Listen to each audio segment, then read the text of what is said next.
जंगल का राजा शेर बूढ़ा हो चला था। उसकी शक्ति क्षीण हो गई थी। उसमें इतना बल शेष नहीं था कि जंगल में जाकर शिकार कर सके। इस स्थिति में उसके समक्ष भूखे मरने की नौबत आ गई थी। एक दिन अपनी गुफा में बैठा भूखा शेर सोचने लगा कि यदि यही स्थिति रही तो मेरी मृत्यु तो जल्द ही हो जाएगी। मुझे कोई न कोई उपाय सोचना होगा ताकि बैठे बिठाए ही भोजन की व्यवस्था हो जाए। वह सोचने लगा और कुछ ही देर में उसे एक उपाय सूझ गया। एक चिड़िया की सहायता से उसने पूरे जंगल में अपने बीमार होने की खबर फैला दी। सुनो सुनो भाइयों और बहनों, जंगल का राजा शेर बहुत बीमार है। अब हमें उससे डरने की कोई जरूरत नहीं है। जंगल के जानवर उसका हाल चाल पूछने उसके पास पहुंचने लगे। शेर इसी ताक में था। जैसे ही कोई जानवर उससे मिलने गुफा में प्रवेश करता, वह उसे दबोच कर मार डालता और छक कर उसका मांस खाता। हर दिन कोई न कोई जानवर उसे देखने आता रहता और शेर को गुफा में ही शिकार हाथ लग जाता।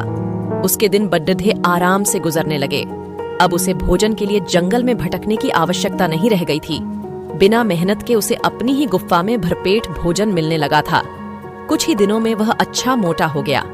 एक सुबह एक लोमड़ी उसे देखने आई। लोमड़ी चालाक थी। वह गुफा के अंदर नहीं गई, बल्कि गुफा के द्वार पर खड़े हो गई।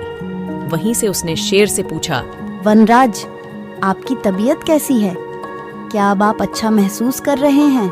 कौन हो मित्र? अंदर तो आओ। मैं बीमार बूढ़ा शेर बाहर तक तुमसे मिलने नहीं आ सकता। मेरी दृष्टि भी कमजोर है। मैं तुम्हें यहाँ से ठीक से देख भी नहीं सकता। आओ, मेरे पास आओ। मुझसे आखिरी बार मिल लो।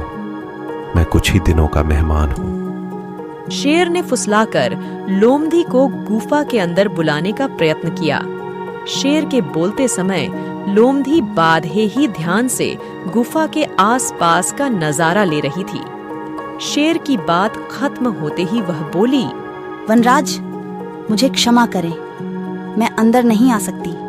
आपकी गुफा में अंदर जाते हुए जानवरों के पैरों के निशान तो हैं, किंतु बाहर आते हुए नहीं।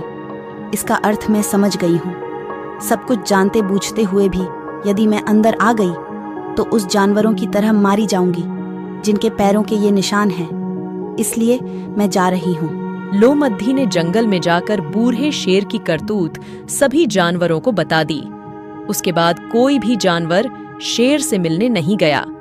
इस तरह अपनी बुद्धिमानी से लोमड़ी ने न सिर्फ अपनी जान बचाई, बल्कि जंगल के अन्य जानवरों को भी शेर के हाथों मरने से बचा लिया।